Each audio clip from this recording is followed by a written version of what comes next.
welcome back to another fantastical episode of the Basement Ballers podcast. I don't think that's a word.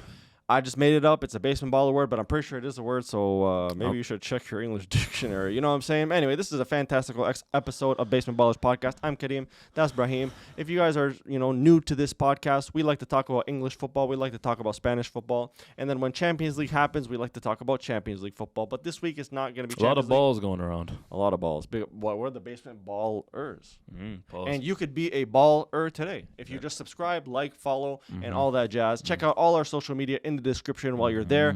TikTok, Instagram, Twitter, we're active on all of them, so check us out. And yeah, without further ado, let's talk about England football today. But the way that I want to talk about it, because there were several games this week, I want to talk about team for team what's been going on, starting off with Arsenal, who have been making waves this week. Let's get it. So we'll start with so we played Liverpool today, but I'll start with the result from earlier this week. So we played Forest, which, fun fact, even I didn't know this. So our last 3 or 4 visits before this one, because since we won obviously this week, we hadn't won, because I remember in 2018 when Wenger was still there, we lost in the FA Cup. We lost last year when the title was pretty much wrapped, but that pretty much kind of put an exclamation point on the title. We lost 1-0 then, and we lost, apparently it was I don't know when else, but basically up until this result, we had lost 3 or 4 there. So it was good to get the win. Yeah, were you nervous when they scored? Yeah, because they almost had I don't know if you saw at the end, but they had a penalty shout, blah blah. We should have buried them, to be honest. I mean, it was a decent game. I don't think we played exceptionally well. It was meh. It was both goals were kind of Matt Turner, who's a former goalkeeper. Now I get why we binned them. He's fucking terrible. Yeah, because Saka scores the first one on his right foot at an angle that shouldn't even favor a right-footed player, and he still scored it. And then the second goal literally just near post goes between his legs, Gabby Jesus. So Matt Turner's trash. Americans can't play. No, I'm kidding, guys. I'm kidding. We're not American, by the way. I know some people think we're American. We're Canadian. We're not American. Anyways, we're Lebanese, but sure. Well, anyways, yeah. So there was that. Obviously, getting into today's result. Okay, well, let's first of all, so that we can kind of do a bit of a chronology. Liverpool played Chelsea midweek, a game where we were pretty dominant against them. Where honestly, they didn't really get much on us. That goal that they did score was a bit of a consolation prize. You guys should have had 7 as well. Yeah, we should have had 7. Nunez hit the post 4 times, which is a Premier League record apparently for a player. Overall, we slapped Chelsea, and but it was at home, which was good, right? Yeah. Now, obviously, off the back of all the Klopp news that we already talked about last week, so we're not going to talk about it this week. But off the back of all that, a lot of people were giving shouts to, now the Premier League is going to favor Liverpool in terms of refereeing decisions, because there were a couple of questionable decisions in that Chelsea game. Yeah, that was a penalty. The one on Gallagher. That was a penalty. I could go either way. Honestly, I could definitely see the argument. But what I will say is that we played better than Chelsea. We deserved to win. Yeah, it wouldn't have changed the result. Don't get me wrong. You guys still would have won, but that was a penalty. Yeah, exactly. So overall, that's what happened with Chelsea. Now we're going to talk a little bit about what Chelsea did today as well. But before we do, let's move on to the Arsenal. I think what we should just go over all the midweek results. Then we'll focus on the weekend results. All after. right, we can do that. So we'll move on right now. United, obviously, there was the Wolves game. Yep. I don't know if you watched that game. I didn't see why I saw them in the highlights, but I started watching after it was 2-0 for United. Yes. So the first 2 goals, it was Rashford first. Yeah, Rashford and was then second was Højlund. Yeah, but the Højlund goal was just he scored. Don't get me wrong. And now he's been in some pretty decent form goals. I think since he scored against Villa, which is maybe 6 games ago or something. I don't know. He scored 3 or 4 goals. The Villa goal was his first Premier League goal, correct? Yeah. Okay. Yeah. But in the Premier League, so he scored the one against Wolves. He also scored today, actually, but we'll get on that later. But anyways, he scored against Wolves. It was a pretty shit goal. I mean, he just kind of shot it. I think it deflected and went in. Yeah. So there was that. Then Wolves pulled it back to 2-1. And then the thing is, right, is that I saw someone make this argument. So I don't know if you saw the penalty, how he got fouled.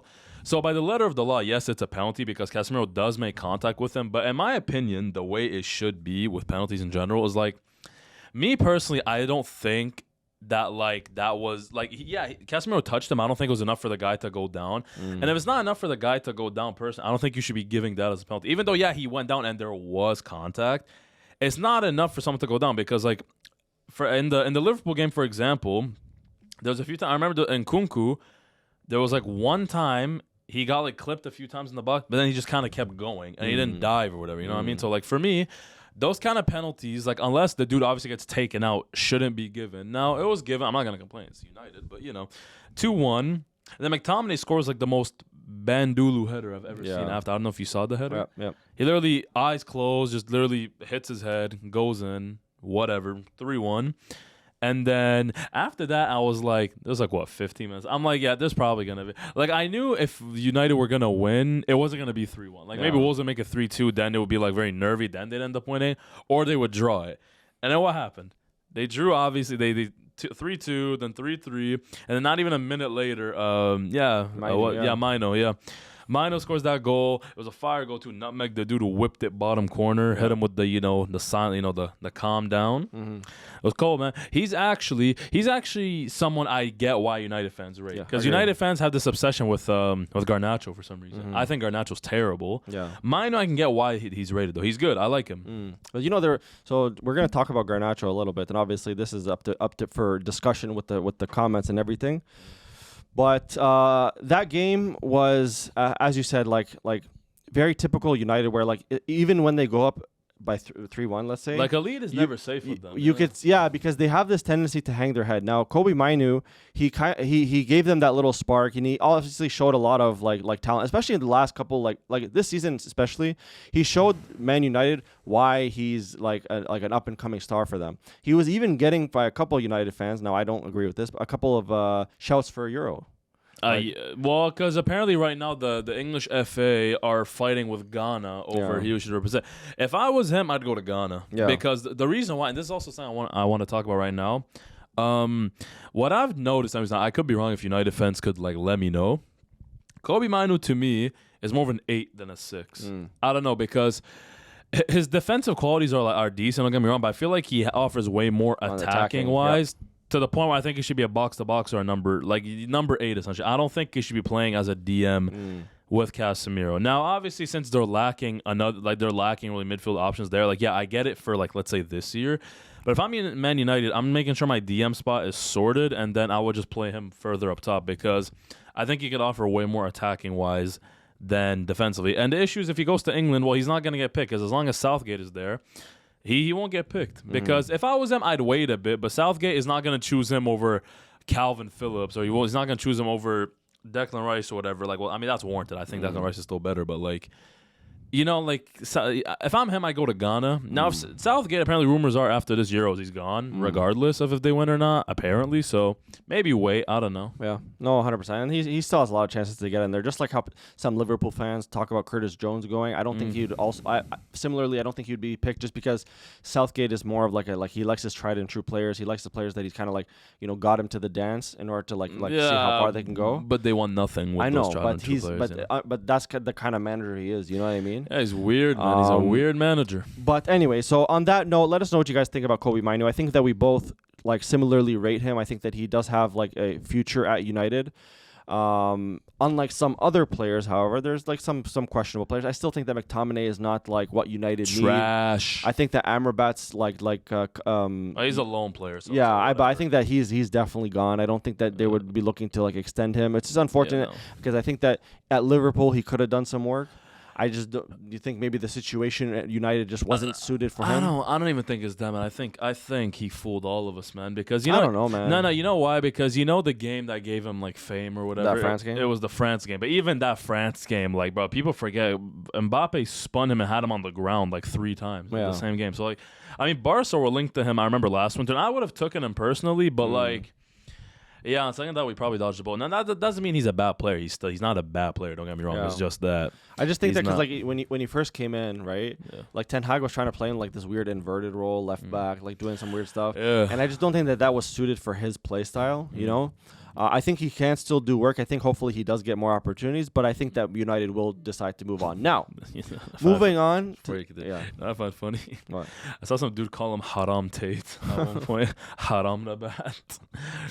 That's wild, bro. That's wild, man. The Muslims in the football community are going crazy on this, man. Then it was Man City, Burnley. No, let's talk about Garnacho. Let's talk about Garnacho because you just said some blasphemous words. I want to save that till the end. Oh, you want to save it? I want to save that till the end. That will definitely be part of our question of the day. So all right, sounds good, brother. All right, till the end. Let's talk about Man City Burnley. Yawn. That was 3-1, right? Yawn. Yeah. 3-1. I mean, we all expected it, right? I expected it to be more, but yeah, 3-1. And that last goal was like basically a consolation prize. Yeah, tough. I mean, Vincent Kompany has a statue outside the Etihad. I didn't even know that. I didn't even know they built a statue for him. So he has a statue outside the ground. Came back to his former team. I thought they'd get spanked way more. So kudos to them. They're still going down, but like kudos to them. Yeah, and Man City haven't played their 20. They're 2 games back. So. Yeah. Everyone else in the league, if I'm not mistaken, is either at minimum everyone else besides Man City's at 22 games. But I think pretty much all the league has played 23 games. Yeah. Because I don't know if there's any games happening tomorrow. Let me check. There is. The Man City Brentford game is tomorrow at 3, I believe. 3 okay, so I think Eastern Brentford time. would be the only team that probably. Okay, let me check. Hold on. Yeah. So. But right now, everyone's played 23 games except Bournemouth, who've played 22. Brentford have played 21 as well. Okay, so basically Luton, Bournemouth, Brentford, and Man City. So Brentford and Man City have played 21, and Bournemouth and Luton have played 22. So we'll have to see about that. So that's tomorrow. I mean, like, obviously, as Liverpool fans, we want Ivan Toney to go do some work and the Mopé to use his shit talk abilities to get into. Mopé sucks. I know, but we need that. He chats too much shit for like. I'll get on him actually like right later. Actually, right now, shit. Okay, the Man City Burnley, that's boring. They have 2 games in hand. Man City. They win those 2 games in hand. They go a point above Liverpool because. They win those 2 games in hand. They'll go on to 52 points. Yeah. You guys are on 51, and Arsenal are on 49. Yep. So the title race is looking quite tasty, man. It's looking. You guys still have to play City at home, at their home. Yeah, well, I was thinking about this earlier actually, and the thing that fills me up with a bit of hope about like Arsenal's chances is because we've played every top 6 team once this year. We haven't lost yet. Like so, we beat United, we beat you guys, we beat Man City at home.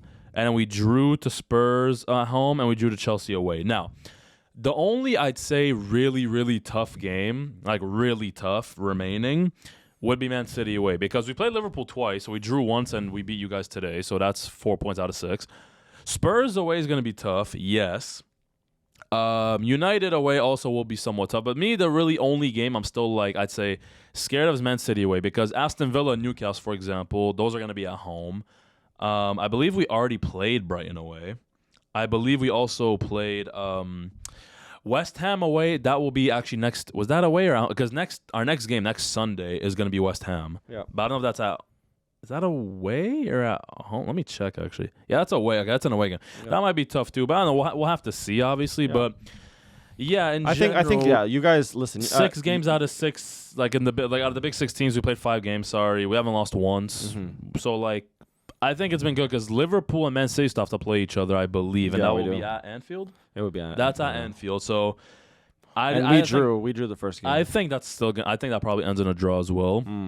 Liverpool still have to play, I believe. You guys have to play Spurs at home. Yeah, we got to do Spurs at Anfield. We still we have United away, which United at Old Trafford. Yeah, and United suck, but that's still not easy. We have to with Chelsea done, Arsenal done, Arsenal done. So you have that, and then Man City would have us at home. They have, I believe, they still have United away. Yep, they got to play Chelsea. Actually, I think that's next week, bro. Let me check. Isn't the Manchester Derby next week? No, it's not. Well, I'm tripping. Hold on. No. Okay. Oh, Man United play Villa next week. Okay, that'll be a pretty good game. Mm-hmm. Today's the what? Today's the 4th. That'll be next Sunday. Okay, cool. Yeah, we'll have to see. But obviously, Arsenal, like. I'd say, like the 2 hardest games we have remaining were Liverpool at home and Man City away. We took care of Liverpool today, and we have Man City left, so we'll have to see. But no, you guys have been stepping up in those big matches, and we're going to talk about the Liverpool-Arsenal game in just a bit. Now, obviously, with Spurs beating Brentford 3-2. That was a funny game, man. It was a very funny game because you have Brentford opening up the scoring, and then Mopé doing the James Maddison. I mean, he's a dickhead. I hate like ever since he injured Leno, which by the way, biggest butterfly effect in like the history of sports because that injury, Emi Martinez, the GOAT, winning the World Cup, you know what I'm saying. But anyways, he's a dickhead. I hate him. I can't stand Mopé. Like he was even with Everton, like he was. You saw the caption after the game where because Madison and I think it was what's his name, Johnson. That guy with Spurs, what's his name? Brendan Johnson? Yeah, Brendan Johnson. Yeah. Brendan Johnson, basically, they're both like kind of making fun of him after because they end up winning the game 3-2. They're doing the whole darts thing, making fun of him. Then he goes on IG after talking about, I have more goals and less relegations than James Maddison. But it's like, Everton barely avoided relegation last year. And that was because your team. It's like you scored 1 goal the whole year. Like, you're not good. Yeah, no, 100%. And the funniest thing is that I think, in my opinion, you can talk smack if you win. You can't talk smack if you lose. Even if, like that's just, I think that's just general, like, smack talk etiquette. You know? Even if you lose, like, say you lose, like, you talk smack and lose, but you're, like, a player of substance. You know, you're a top-tier player. And you lose, cool. Because, like, you can at least say, like, oh, okay, fine, we lost, but I'm still better than you. Because, like, for example, okay, let's say... I don't know. Let's say for some reason, let's say Salah like made fun of James Madison. Let's say that as an example, right?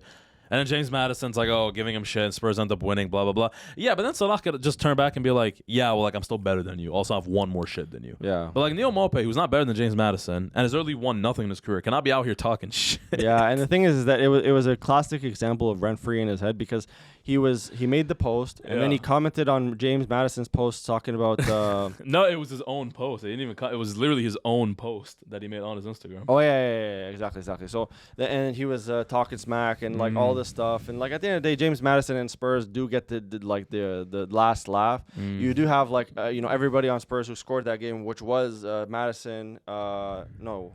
Yeah, it was. Let's see. I believe it was Brendan Johnson, Richarlison. I believe Richarlison scored, and there was. Who was first? Udogie. Yeah, Udogie. Yes. So all 3 of those brothers. I guess Udogie. Richarlison's been doing good, man. The faith you've had in him is paying off. I guess you're like that one guy with Hoyland, that little midget guy who sings. You know, Sean Mills. Yeah, Sean Mills. See, you're the Sean Mills for Richarlison, man. Yeah. Well, because you know what, with Richarlison, it's like. When you see him play for Brazil, you could see that there is talent there. Now, obviously, like I'm not saying that he's the second coming of like Neymar or something, but you could see that he has this ability to score goals, and for whatever reason, it just wasn't clicking for him with Spurs, and he was in definitely like a slump, you know. But now he's cooking, man. Like we can't really he's not even scoring regular tap-ins. He's been scoring decent goals. The second coming of Neymar plays for my team though. Who? That's Lamine Yamal. We'll get onto him later. Oh yeah, well he's actually, man, he's quality. We'll get onto him later. Liverpool. Anyway, but that's Spurs. I mean, like, listen, I don't think like we had this one funny thing with interview with what's it, Ange. And the guy was like talking about how he's not going to win trophies this year or whatever. And then the Premier. Look, I like Ange. I just hate the fact that like people like it's not his fault. It's the cult following around. Like I hate that people just suck him up like because they're like, oh, he says mate and he's funny and he's charming. No, but he is. Listen, he's a great manager. He's good. But he's funny. But like, I do agree that I don't. He's not. They're not winning. The excessive dick riding is kind of throwing me out because think of it like this as well. Even if Spurs make top 4 this year, which they will, and you think they're going to do it over Villa? Yeah, they will do it. Okay. Even if they make top 4 this year, they play attractive football, whatever. It's like he's not doing anything different than any other. Like under Pochettino was the same thing. Under Conte, despite how bad the football was, they still made top 4. Yeah, but I feel like you can see the quality of Spurs football is better. Look, Spurs right now just remind me of how they were under Pochettino. That's pretty much like they're kind of just reminding me of when they were under Pochettino, which was good, but like people are acting like he's doing something that's like so different. Like Pochettino, the hype he was getting, I understood it. Why? Because he was doing stuff that Spurs were never really Champions League regulars. They never made a Champions League final, obviously, all this stuff. So that's why I understand why people were like giving him, praise. Well, and just like I get like people can say, oh, he's a good manager. I just don't get the praise because like they're not doing anything like. I think he's a good manager in the sense that he's the kind of guy that you want to motivate the team. He's been doing a really good job with that. Like a lot of like the players have already spoken openly about him and how he's a good manager in that sense. So I think he definitely has some work to do in terms of the Spurs team. Now it does bring me to like this thought that I had about tournaments like the Asian Cup and AFCON being in the middle of seasons and whether or not you like agree that should be the case. Now, obviously with AFCON having it in the middle of summer would be like a hell on earth. But that's the thing. Like, I'm sure there's a reason why they're in the middle of the season. Like, I'm assuming AFCON's weather, probably for the weather. I mean, the Asian Cup, I understand a bit less, unless like it's hosted in like somewhere in the Middle East. Okay, maybe it's in Qatar. It's in Qatar. Okay. But like the Asian Cup normally, I'm not sure. It is in the winter though. I'm pretty sure it's not like it changes. Yeah, I'm pretty sure. The only reason I bring it up is because you have a guy like Son who is doing work for South Korea, by the way. So shout out to South Korea. Yeah, free kick the other day brought him to the semis. Yeah, and bro, he's in more than one game. He's been like just bringing clutch goals for them. But this is a guy who for most of the Spurs season has been just Mr. Clutch as well. Yeah, he's you know Spurs' best player. So like it's hard because I feel for this team because I'm like, man, like you know what, like that Everton game with Son could be different, you know? Yeah, we'll get onto that obviously after, but yeah, exactly. Like, yeah, they drew and then I get that. But yeah, but so they do. So anyway, they do end up drawing to Everton in yesterday. It was yesterday, right? Yeah, it was yesterday. It was a Romero own goal with you know what's funny actually is that I didn't actually get to see that because there was 2 minutes left of the added time. So I just turned off my phone. I'm like, okay, well, Spurs win. And I saw that, obviously the Romero scored no goal. I'm like, fuck. Do you rate Romero? No, I'm not really a big fan of his, to be honest. Because I don't rate him. I think the only reason why people, I'm not saying he's bad, but I think the reason why people give him this hype is first of all, well, okay, he played for Argentina, obviously when Messi won the World Cup. There's that. 2, he was highly rated in Italy, and because Spurs bought him for $60 million. That's the thing. They did pay a lot to get him. Yeah. 3, it's because his tackles are very noticeable. What I mean by that is that he's very he's aggressive. Yeah, you know what I mean? He's an aggressive defender. But I don't think he's all that. I think he's a decent center back, but I don't think he's wow. I just don't think he's like you have Messi saying he's the best defender in the world. Yeah, you have obviously it's his teammate, it's his international teammate. But at the same time, and Spurs fans in the beginning of the year calling him one of the best defenders in the Premier League. I just don't think that he's there. I think that still the 2 boys that you have at Arsenal, and then some of the defenders of City, defenders of Liverpool. These are some of the best defenders in the Prem. Yeah, but Romero is just not at that level. Romero's decent, but I don't. Well, he's not top 5 in the Prem, and he's probably top 10. Yeah, I would say. Yeah, he's top 10. Top 10 defenders. Yeah, he's top 10, I'd say. But yeah. And then moving on now, these were to me the surprise result of the week, obviously. So Luton smoked Brighton 4-0, and they also drew to Newcastle 4-4, and this is the second time this happens this year. What I mean by that is that so you had Fulham beating West Ham 5-0, and they also beat, what was the other team they beat 5-0? It was back-to-back games. It was West Ham 5-0, and then there was Sheffield? I don't remember. I don't know. Points. Fulham beat 2 teams in a row 5-0, and to me that was really shocking. That was in the same week. And now Luton, same thing. 2 games where they scored 4 goals, and one's a 4-0, one's a 4-4. In a game where the 4-4 they were leading 4-2. And then Newcastle probably should have won it. I did because I didn't watch the whole game. So I'll be honest, Luton and Newcastle isn't necessarily it's not I don't look at that shit. Exciting. I'm let me watch it. Because I was at the gym, so I was okay, I'll just work out. But then I saw that it was 4-2 Luton. Yeah. So I'm hold on. So then I watch it, and then Newcastle come back. Trippier scores the 3rd. I believe. Who's the guy who scored the 4th? I forget. Was it Isak? I don't know. No, it wasn't Isak. Isak's injured, I think. Who was it? Because I know Trippier scored the 3rd, and who scored the 4th? Was it Barnes? Maybe. It was Barnes. Yeah. Yeah, Harvey Barnes. Okay, so it was him. And then Newcastle could have probably scored one more towards the end. There was a few times where Lewin had to the goalie had to make a few saves. There's a few times the ball rolled across his box, and then all it needed was a touch from a player, and then it'd go in. One of those games was a very entertaining game. And based on that evidence, do you think Luton are staying up this year? So they're 17th right now. Okay, so just above Everton by 1 point. Okay, on 20 points, I believe. Mm-hmm. And they're a team that has genuinely impressed me because these guys coming into the season, especially after their first couple of games, they're these guys are bottom of the barrel, 20th. And you have to keep in mind as well, one result we're forgetting. I mean, they also almost drew to Arsenal. I mean, Arsenal beat them last second. They drew to Liverpool. Yeah, they drew to Liverpool. Yep. And I believe Man City only beat them 2-1 or something. Yeah, Davis. No, they've been holding their own. They've been holding their own. I think they have this just weird underdog mentality, which I really like. Luton's not a team that I see and I'm I hate Luton. No, it's a team I see unless they're playing against my boys, I'll be shit. I want Luton to win, you know. And so they get the 3 points against Brighton. There's a solid team, you know, a team that this season, to be fair, has been really up and down. I know they've been confusing, man. And the fact that Zerbi's linked to the Barca job scares the shit out of me. Fox. And then they draw to Newcastle, which again is a team that some games they show up, some games they don't. But in the fashion that they did, where it's it was really back and forth. They were leading twice, I believe Luton was. Yeah, it was. It went. It was 1-0 Newcastle, 1-1, then 2-1 Newcastle, then 2-2, then 3. No, they only led once. So it went from 2-1 Newcastle, then it went to 4-2 1-1, Luton. 2-2. Yeah. 3-2. Yeah, they led once. Like, basically, they made it to 4-2. So they made it 4-2, and then Newcastle scored twice. Yeah. Okay, yeah. But it was good. That was a good game. It was a good game, honestly. So for you Luton fans, honestly, you guys have really impressed us.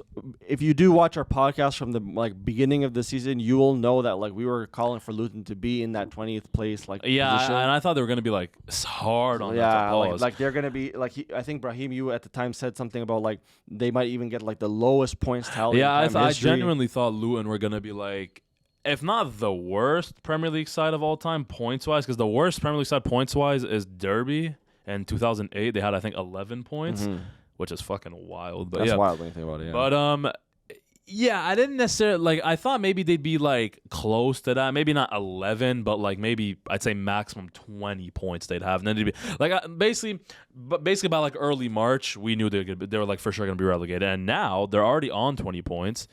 And honestly, I don't know. Now, granted, Everton, take away that points deduction they have, they'd be, I think, 11th or 12th. They'd be, right next to Chelsea, who are 11th. So, because Everton have been decent this year, Luton, I still think, could get relegated because I doubt Everton staying 18th for that long, for one. Yeah.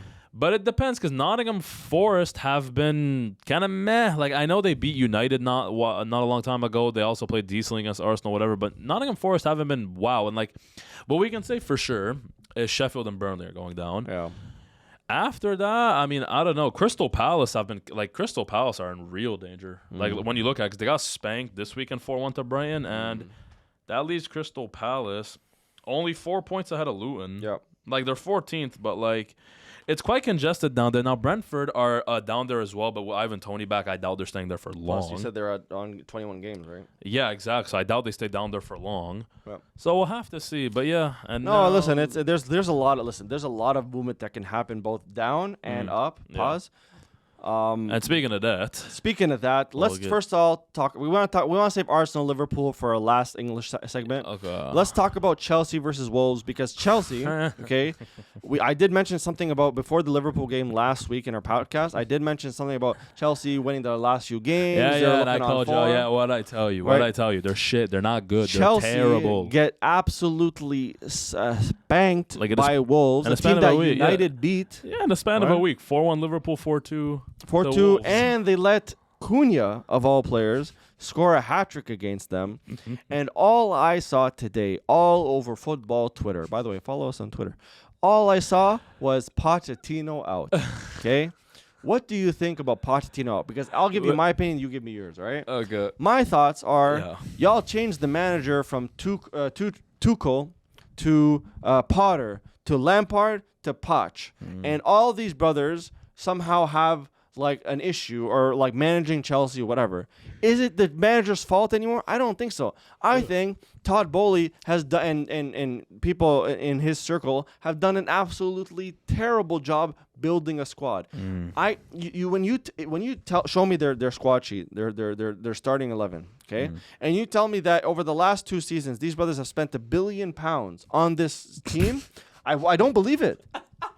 I don't believe it. Bro, none of their team gets into any, would any player on their team get into Man City? No, no, no one on their team would get into Man City's team. Enzo Fernandez would be a bench player. Maybe, okay. Enzo, I'm not saying would get into, the team in terms of, I'm talking starting 11. None of their players make the starting 11 of Liverpool, Arsenal, or Man City. I'm sorry. Bench, maybe. Okay, Enzo could make it. Sterling, obviously, sure. But, their team Sterling sucks. has been shocking, by the way. Bro, their team sucks. Yeah. Listen. You want to know my opinion about this?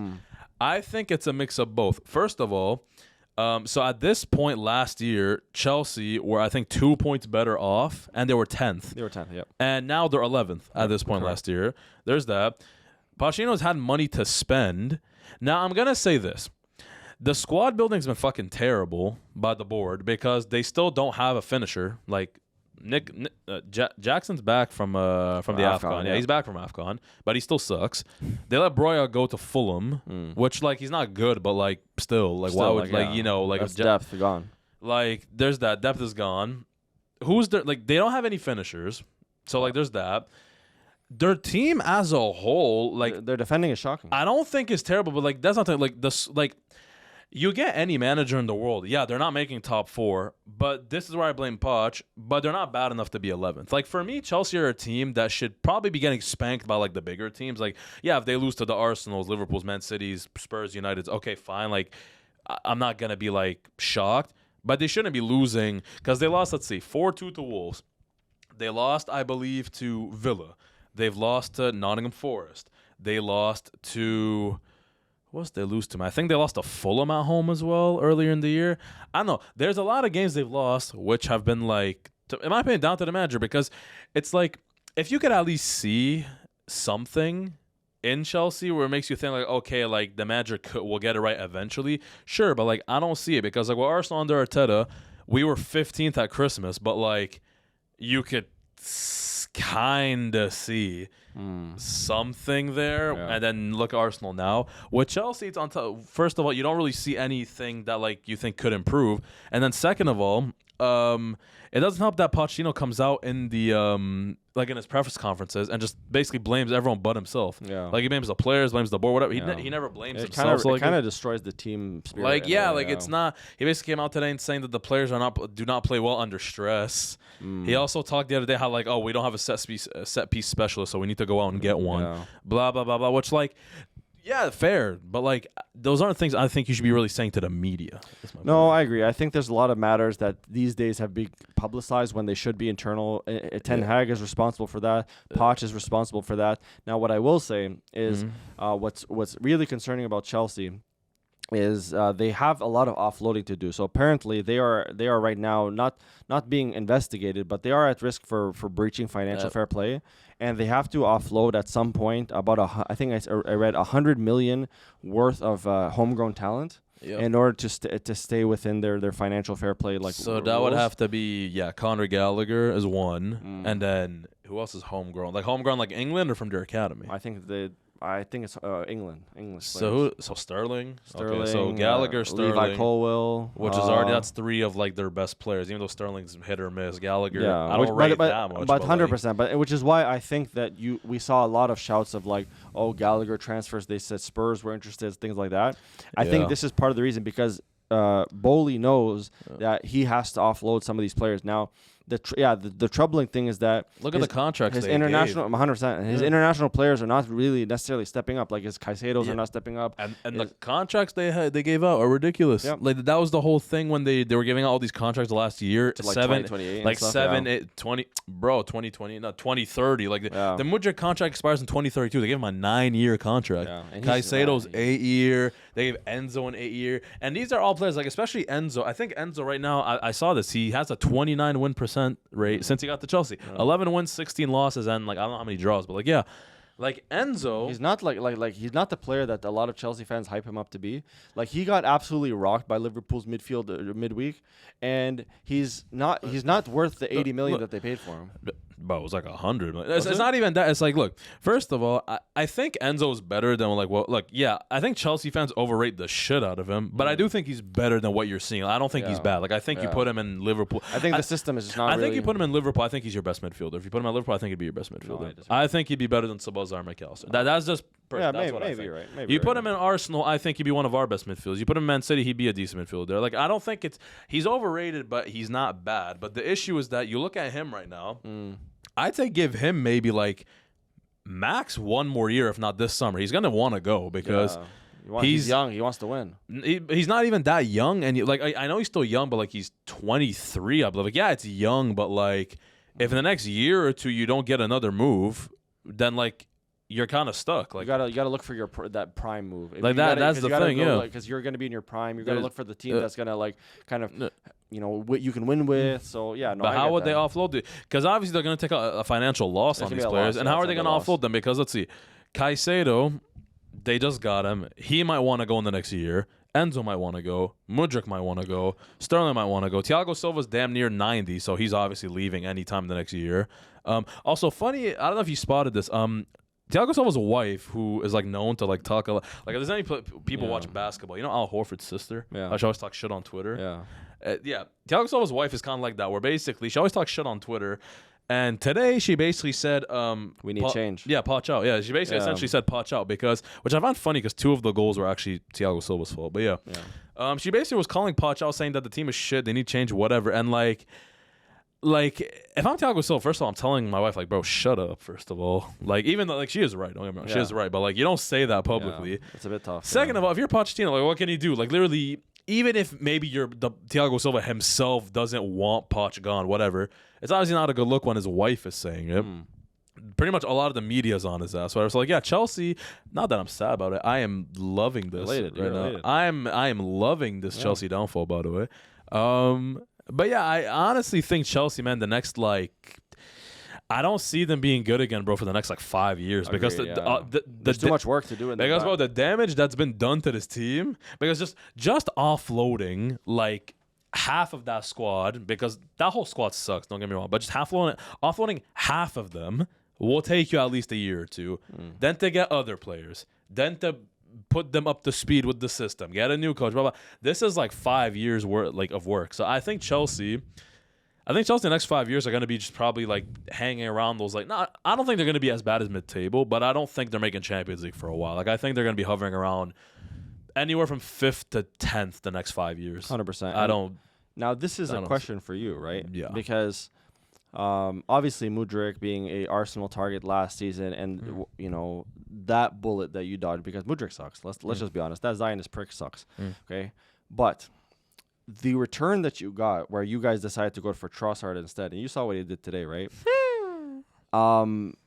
Is that the biggest bullet that you can recall Arsenal dodging?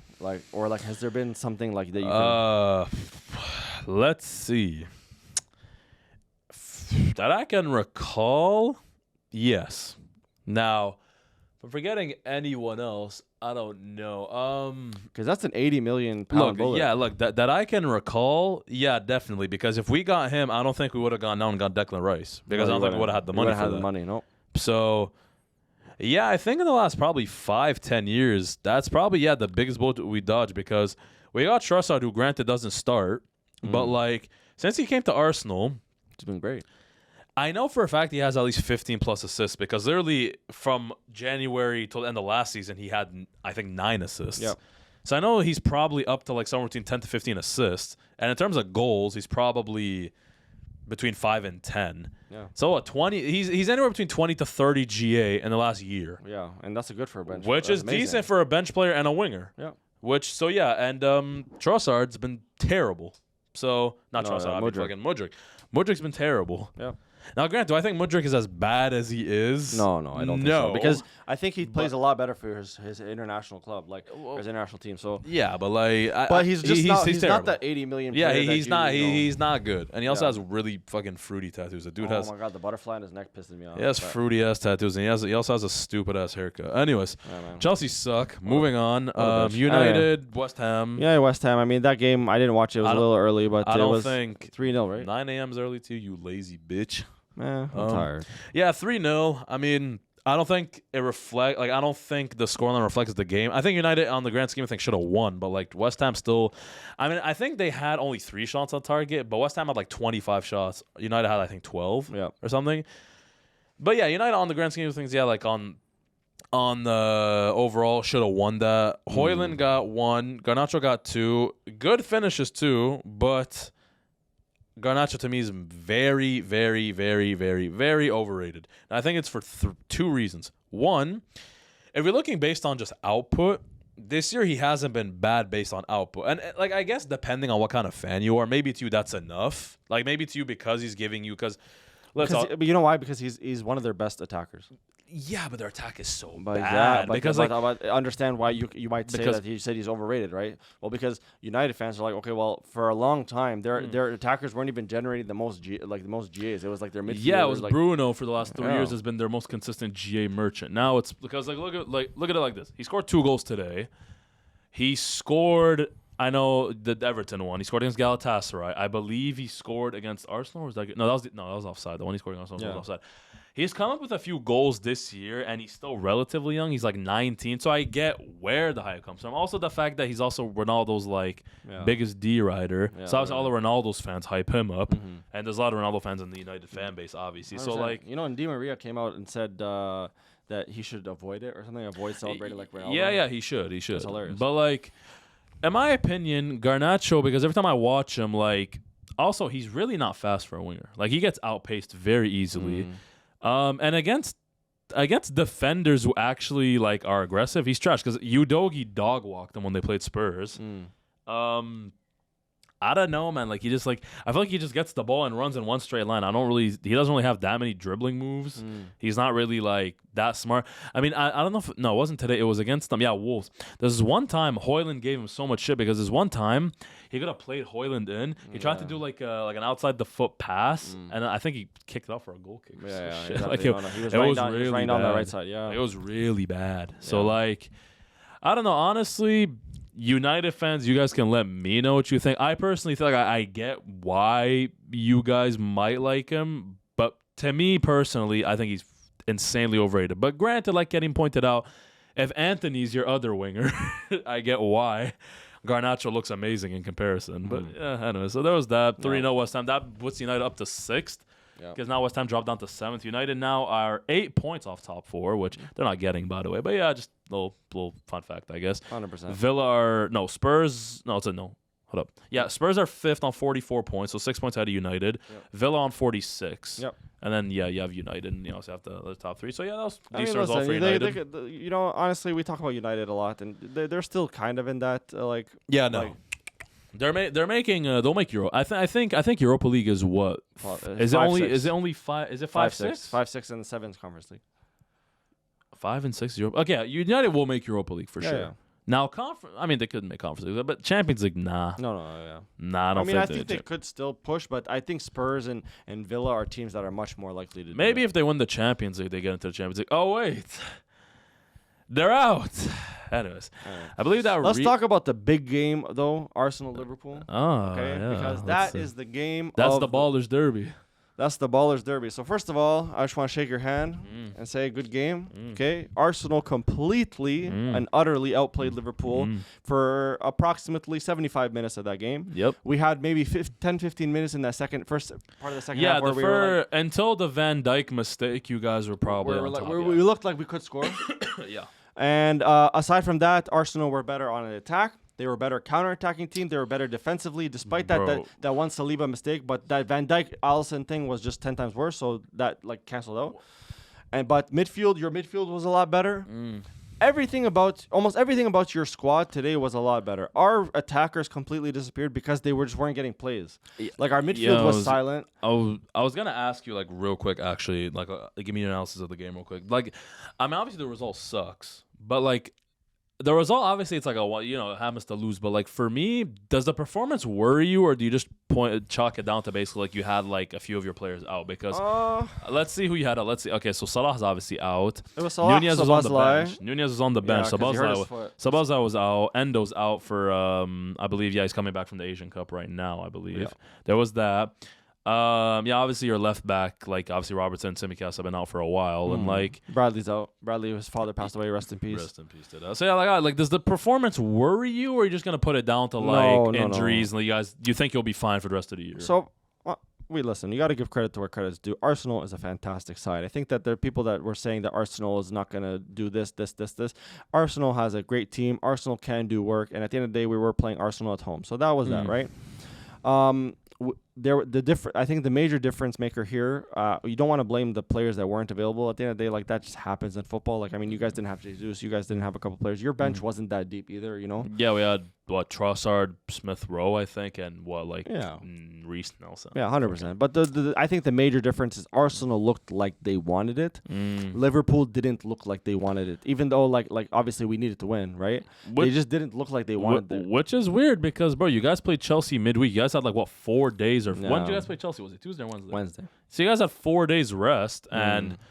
Like this was obviously like a very important game for Liverpool, and especially coming off like a really good performance against Chelsea, which is why I was surprised. Because Liverpool looked really flat. Because besides the first 20 seconds where Like basically, it was like a one long ball from Van Dijk in the first like 20 seconds. Jota like miscontrols it. Then if the touch was good, he could have.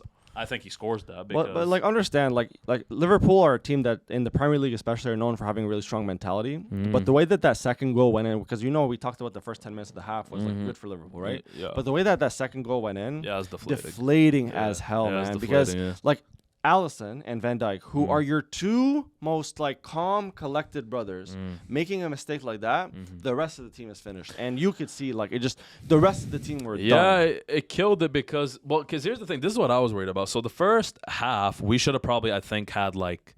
I'm not gonna. Okay, maybe it's a stretch to say I think it should have been 3-0, but it should have been 2-0 because that Saka header. Because the Saka header, don't get me wrong, it's not like Alisson could have still maybe saved it. But it's the fact that Saka just like missed it completely, which kind of annoyed me. And also there was the let's see, so we scored the goal. There was that. There was the Saka one. There was there another one or am I tripping? I think I might be tripping actually. Well, there was you guys were still pushing a lot. We were pushing, but no, like a clear cut. I mean, there was the Jorginho like fake pass that he gave to Martinelli. Was that to Martinelli? Or was it? Yeah, it was to Martinelli, I believe. Was it them? Yeah. There was like the little fake pass Jorginho gave to Martinelli, which like got blocked, but it was like really close to the goal. I mean, like, yeah, but overall it should have been at least 2-0. Yeah. Because the thing is that the goal you guys scored was such bullshit. Yeah, so basically, like Liverpool were very lucky to end that half 1-1. Yeah, right? like it was. But the thing is that we've consistently been very good in the second half, like most games this year. And that's what I was scared of. Yeah. Because going into a game against a really tough opponent like Arsenal away, obviously, and knowing you should have been at least down 2-0 to go into the half 1-1. In my head, I was like, because after the half, I didn't think Arsenal necessarily were going to lose, but I was like, I don't feel like they're going to win. Because in my head, I'm like, I feel like that goal's so mentally draining, especially that Liverpool being Liverpool, and like you said, mentality monsters, blah, blah, blah. I thought like Liverpool were going to come out swinging second half, which they did, but I thought they were going to score. And then, yeah, like obviously there was the, who do you blame more for that, Alisson or Van Dijk? I blame Alisson more for that than Van Dijk, because I think Alisson he gets shouldn't have come out. Yeah, because Van Dijk dealt with Martinelli without, like he went in like this. Yeah. He blocked him off the ball. But then Alisson kind of got, and Alisson got like in his way basically. Yeah. So I blame Alisson. Yeah, very uncharacteristic because like, what was I gonna say? Like the 3 goals. Okay, the first goal wasn't his fault. He made a good save on Havertz. Which, by the way, Havertz, right? He's lucky Saka was there, and also that goal was very close to being given offside because Saka was like barely onside, right? After they reviewed it, if that was offside and we don't get given that goal, I'm ripping it to Havertz because bro, like it's a 1-on-1, man. Yeah, but Alisson's good on those 1-on-1 situations. Like he's good, but it's not like Havertz didn't have like. Because Havertz was like had like all of the net time. It's not like the angle was tight. It's not. No, he had all the net, like dink it over and I don't know. Saka's there, gets it, cool. But then the other 2 goals, yeah, obviously the second goal we just talked about, and the third goal, it's like okay, I know it does take a deflection, but like I feel like for me, Van Dijk and Alisson, you're both your worst players today. Yeah. Because like even the third goal, Van Dijk should be way more aggressive on Trossard to like prevent the shot. And I know Trossard, it's on his left foot. I believe Trossard's right footed. So yeah, I know obviously it's on his weaker foot. This was a big wake up call for Liverpool, and this was a big like a momentum booster for Arsenal. Because Liverpool needs to understand that we can't just like keep cruising by and relying on those Jota like finishes and like these, you know what I mean? We need to like grind out wins against these big teams. The only team we've beat in the Big Six are Chelsea. Sorry, we've drawn to Arsenal United. Just lost to Arsenal. We lost to Spurs. Yeah, your Big Six record this year's been actually terrible. It's not good. Like you talked about your Big Six record. Our Big Six record is terrible. Yeah, and the thing is about it, which is the real difference maker. Understand, is that sure we can beat we have Burnley next, right? We can beat teams like Burnley and like whatever. But at the end of the day, these games against the Big Six are title deciding games because now what happens is. That Man City game is basically for the title. If you let's say you take out Arsenal, but I don't think you should. But let's say you do, right? That for Liverpool fans, that Man City game is basically for the title because at the end, it's lucky that it's at Anfield. It's at home, at least. But at the same time, like we need to, you want to be title contenders, you cannot be this flat against Big Six. We beat a Chelsea that sucks. Let's be honest. United, we should have creamed them at home because we had like 30-something shots. Yeah, but none of those shots were really threatening 100%. There was the best chance of that game was actually Højlund. Yeah, or if you remember, there was the Alisson save. The best chance of that game was United. Then you guys. So we listen, man. At the end of the day, and Van Dijk said this correct, right? we need to. This was a wake up call. He said this is a wake up call. Yeah. And we are gonna come back better, and that's what we needed, I think. So honestly, I take it as it's a loss. We deserve to lose 100%. I don't feel like anything was stolen from us, to be honest, today. But you're still top, and despite all like the shit on social media, whatever, you guys are still 2 points. I above hate, but Arsenal. you know what, man? I hate I love Liverpool fans and I love the Liverpool community, but I hate the reactionary nature of fans, and Arsenal fans are like Big Six fans are like this. But man, you like the reaction on Wednesday afternoon after the Chelsea game is like, man, these are the best team that we've ever seen in our life. Bro, I saw shouts to sell Gomez, and people were like, we're riding Gomez for like the last couple months. I was like, we should get rid of Gomez. Well, to be fair, the sell Gomez thing has been going on since last year, so I don't think it's reactionary. It is very reactionary because he's had an amazing season. You know? Yeah, bro. If you see Gomez, like he's had an amazing season. So and like people saying, "Oh, this guy's not good enough. This guy's not good enough." Man, understand? Like one loss is like sure, it's terrible and it sucks in the moment, but don't start bidding off your players. People talk about Alisson, Alisson. Well, Alisson, you know how many points Alisson's rescued for us this season? Yeah, man, get out of here with the like reactionary really out stuff. of your whole starting 11. I don't really think there's one player that I'd be like, "Oh, bin him." Like I will say this is obviously I think the loss today came out to basically the midfield, because your midfield was fucking terrible. Because Gravenberch is really meh, and Curtis Jones and Harvey Elliott I don't rate that much. I like Curtis Jones and I like Harvey Elliott, but Gravenberch is too he gets bodied off the ball too often. Rice was doing and great, McAllister was also playing in a deeper role, which as we've discussed before is not suited to him. It's tough for him. It's tough for him, you know. And we like obviously listen when you go a couple days or literally yesterday before this big game and you hear people like Sabazlai out, you hear people like Nunez picked up a little bit of an ankle. This is why Nunez was on the bench, by the way. He picked up his little ankle injury after the Chelsea game, right? He walked off with a boot. And you hear all these like last minute basically like losses. It does a little something to the squad. At the end of the day, no excuses. We lost. Yeah, because then again, Arsenal also had injuries. So like you can't really. I don't think you put like the better team won. Not saying that Arsenal are like better overall than Liverpool. Like that's the better team on the day one, man. And that's just what it is. I think we should move on from our England talk though. Let us know what you guys thought about all the games, especially that last big game of the week, Arsenal versus Liverpool. But let's talk about La Liga. Everything that happened this week with Barca and Real Madrid specifically.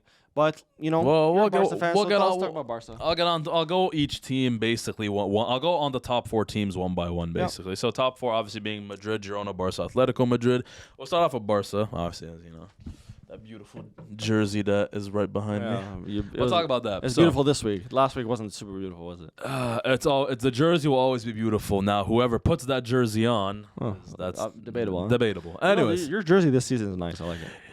Yeah, really, we haven't really had any bad jerseys. I'd say since I think the only jersey we've had that I thought was like insanely disgusting was the 2020 home jersey we had, which was square, which had like the square like thing. Checkered? Yeah, I think that's like Barca. It's a striped team. Barca's a striped team. Yeah. Like my favorite kit we've had actually in the last probably 10 years that I can remember since our last Champions League win. I like your black kits.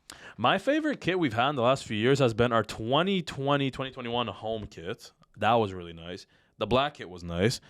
Our 2019 home kit was nice, and I believe it was our 2022 away kit. I think it was the yellow one. I'm not sure. Anyways, we've got a few. We're not talking about kits. Anyways, Barca right now.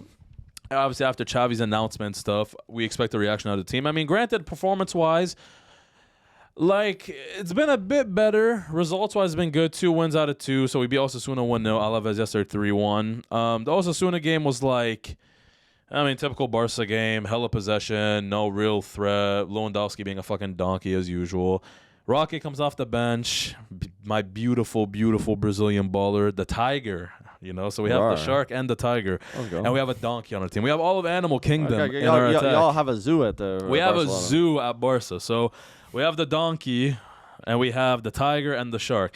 The shark obviously picked up an injury really early in that game, unfortunately. So our attack is basically relying on a fucking donkey, a new kid from Brazil, and a 16-year-old because João Felix is also injured. So, yeah, there was that. Nice win. Yesterday, I think yesterday's performance to me was probably our best in a while, and I think a lot of that has to do with the fact that we had a somewhat competent DM because I don't know if you watched the game or saw the lineup, but Christensen actually was the DM yesterday, right? Which is something I've been calling for since literally last year, by the way.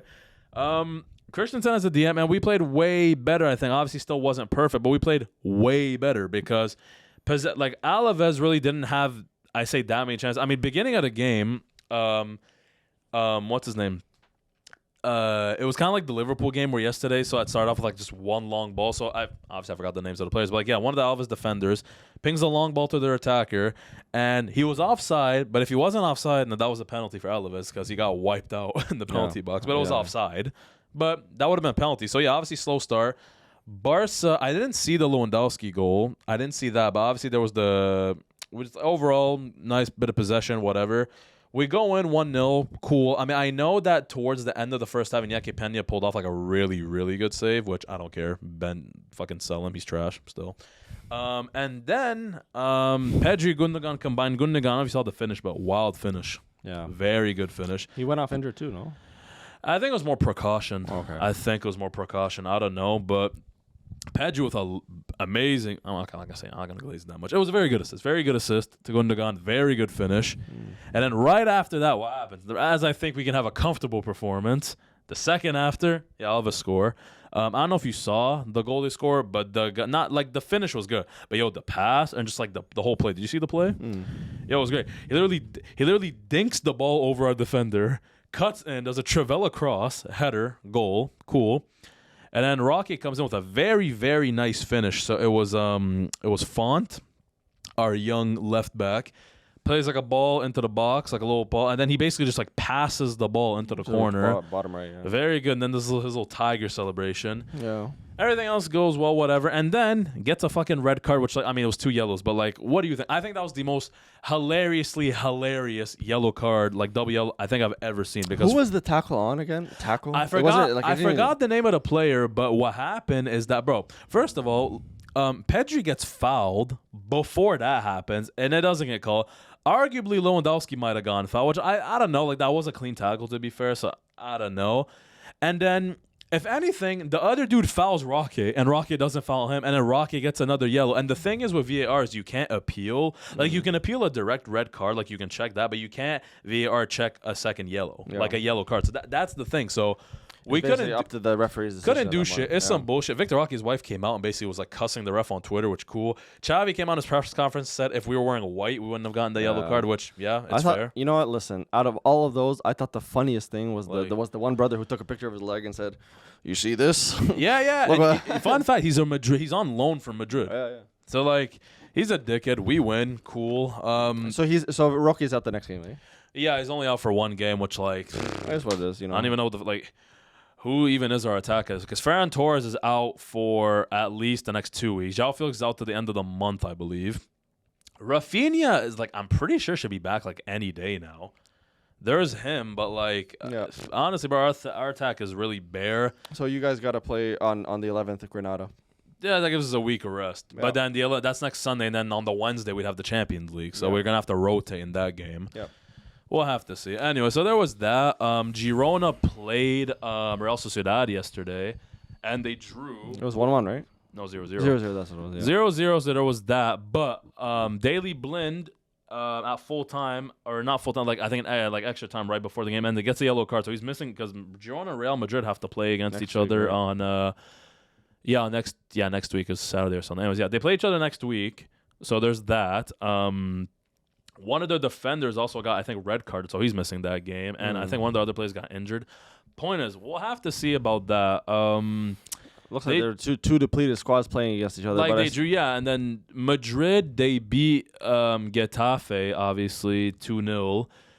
And what do you think about the whole Bellingham thing, by the way? So obviously that's a big thing. Like at the end of the day, Bellingham has been one of Madrid's brightest spots this season. And if the business is true, and he is in line to get a 10-match ban if they do decide that he did call Greenwood the R word. Why they're thinking of giving him a 10-match ban? Really? Yeah. That's what they're called. Like that's what like the idea is. Like I wouldn't be against it. then it's a bit it's excessive. It's a bit excessive because at the end of the day, like they talked about hiring lip readers and all this BS. Like, it's not gonna happen. By the way, look, it's Madrid. It's Madrid and it's Bellingham. It's not gonna happen. It's not happening, and I also don't think he said it. To be honest, yeah. Like, I'll let you finish, but like. But anyway, I just think that even whatever did transpire between the two, I think that it is excessive. I think like. There is banter and there is like obviously exceeding banter. If he did call him that, I would still say that he exceeded the level of banter that you should have between players. Not that he'd be wrong as it's well. Not that he'd be wrong, but it's still not in great taste, right? And as part of a professional game. Yeah. However, 10 matches really. Yeah, I think it's excessive, but La Liga is a stupid league. They're not going to do it. But they're not going to do it because it's Madrid. It's Madrid. They're not going to do it. You know, and like this year, Nacho Fernandez on Madrid has gotten 2 direct reds, and direct red is a 3-match ban, and they've managed to bring it down to a 1-match ban, right? But Lewandowski, who basically did this to the ref, got 3 matches. Rodrigo slapped the goalkeeper. I don't know. Oh. He did this, and he got a red card. Is that cocaine? I have no idea. I don't know. Rodrigo's out to go and slap other teams' goalies and gets away with it. Vinicius gets away with half the shit he gets away with. Like, if the like going back to this, if the Roque yellow card is a yellow, red, whatever, then Vinicius should basically be having red cards every fucking match. So like, I'm not gonna get into that, but I mean, that's Chevy said. If he was wearing white, league is corrupt. Anyways, now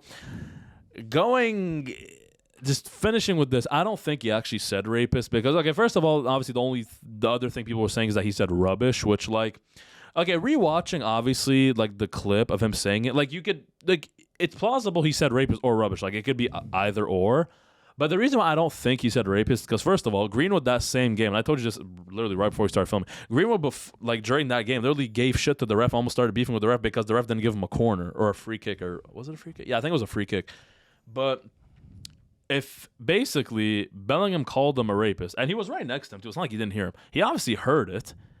Like, for him to have zero reaction, to me says that like he did, like Bellingham didn't say that because Greenwood obviously would have been like, what the fuck? Like, he would have squared up with him. Also, on top of the fact that it wasn't a thing where like throughout the game, him and Bellingham have been like beefing for Bellingham to say that.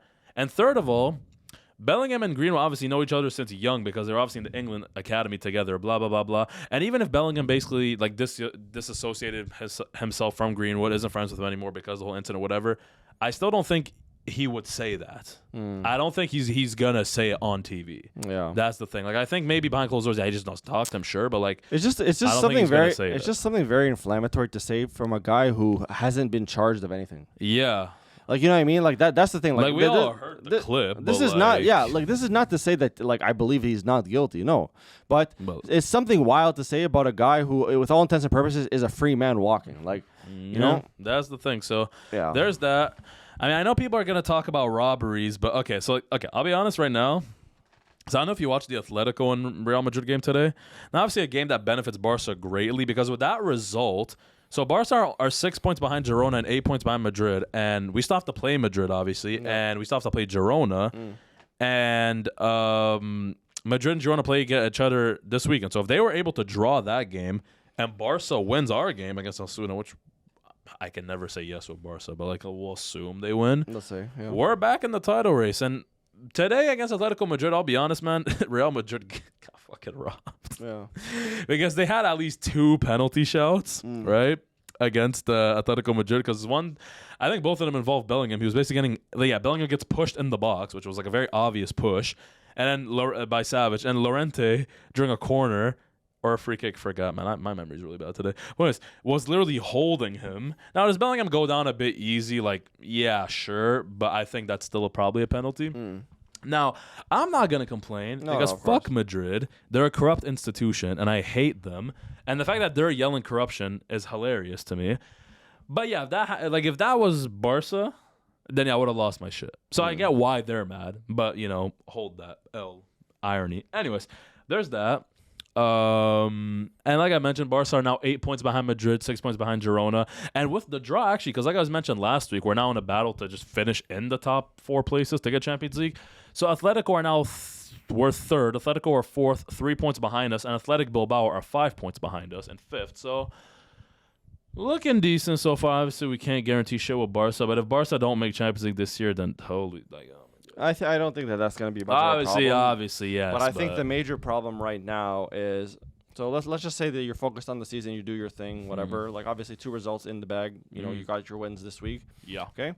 But the next step is still you have to consider who your next manager is going to be, right? Because if Klopp is true, and if the Klopp situation is true, and the fact that he is going to take a year off, let's say, before he takes on any job, he's out. Then he's out of the race. And there have been some shouts about, like, you know, De Zerbi coming to your club, or, like, you know. My issue is, I'm going to say something to you. So according to rumors, a lot of members of the Barca board don't want a non-Spanish speaking coach. Which to me is like, okay, if you don't want a non-Spanish speaking coach, I get that, but then why go for the Zerbi? Because if you're going to hire a non-Spanish speaking coach, then hire Hansi Flick. You have to hire Hansi Flick or maybe Thomas Tuchel, because if you're just going for like what's out there, the best that's available, then you go for one of those two. Because, okay, rumors are apparently that Deco really wants the Porto coach, which is just insane nepotism. Because, first of all, Deco's a Porto legend, and he knows the coach, obviously. And, like, you know, they're both Portuguese, blah, blah, blah, blah.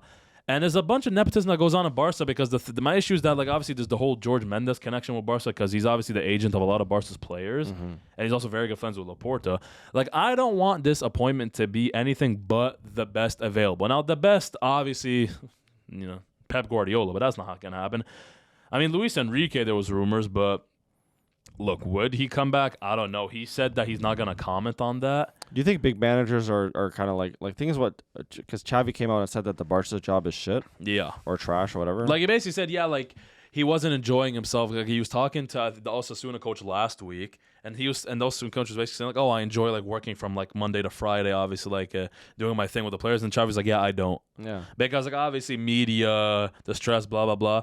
So for Barca to get another coach, it has to be like either one, a dude who's familiar with like the Spanish media, knows how they operate, so it won't weigh him down as much, or two, a big manager. Because I don't want to get some nobody manager from fucking Porto. Like, don't get me wrong, I believe Porto are top of their league. They were doing decent in the Champions League, I believe. Yeah, they finished second in the group. That they were in our group actually.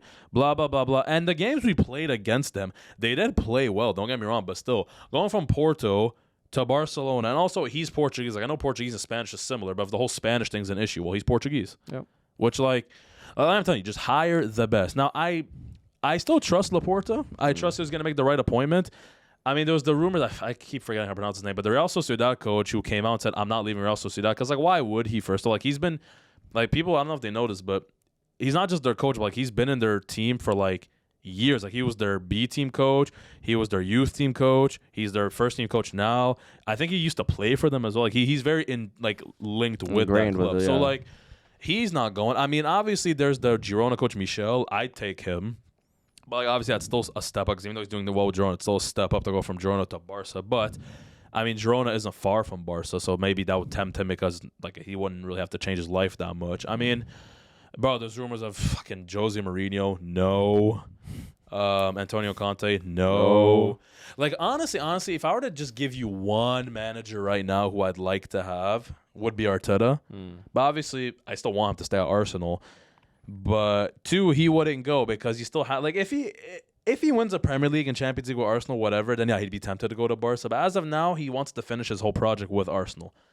And besides him, I mean, like, I don't know. Like, unless Barca pluck a manager out of their ass from, like, some random league. There's nothing really, like intriguing out there at the moment. There's no big-name managers available besides Klopp. He's not going to be available for another year. So. Yeah, and the thing is about it is, like, one of the things about what Xavi's saying about, like, the Barca job is trash and things like that, like, I don't know if that wards off managers, because if you take in I don't think so. Like, if you take in, like, with Klopp, right, and he said he's exhausted and all this stuff, right? Do you think you'd want to take a job like Barca? Like, no, he would, yes. You think so? Look, don't get me wrong. Listen. It's like the Man United job. Why do you think so many managers who are like worth their soul still go to Man United, despite everyone knowing that Man United is just like shit and their ownership is shit? Why? It's for two reasons. One, Man United's a big team. Like, obviously, Man United and Barca are big clubs, whatever. And two, managers are very egotistical. Because in a manager's head, Barca suck, blah, blah, blah, blah, blah. But in his head, he'd be like, yeah, well, I can go there, do my thing. And if I'm the manager to bring Barca back to, you know, Champions League winning glory and La Liga and blah, blah, blah, then I'm going to remember it as a legend at Barca. It's like when Klopp took over Liverpool. Like, obviously, Klopp had that point won 2 Bundesligas with Dortmund, made the Champions League final with them. I mean, they lost, but, made the Champions League final with them.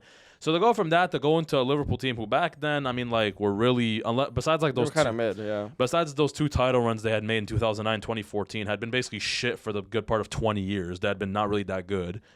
A lot of people were like, oh, why did Klopp go to Liverpool? Well, now he's leaving Liverpool as basically if not their best ever manager, definitely their second best ever manager, and definitely their best manager of the last 30, 40 years. Yeah. So there's that. So any coach worth their salt will want to take Barca or whatever. Like, I don't think, like, I don't think it's a thing with like, no one's going to be attracted to the Barca job because of what Xavi said. Because also, I need to keep in mind, although Xavi's a Barca legend and blah, blah, blah, blah, he was still a newbie coach. Yeah.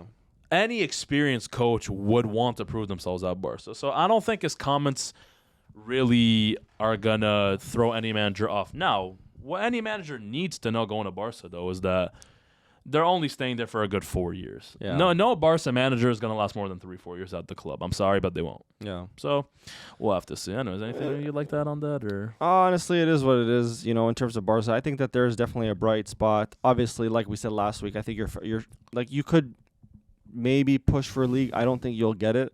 Yeah. But I think Champions League is still very plausible for you guys. Yeah, for you just need to kind of sort out some of your like maybe obviously injury issues, what have you.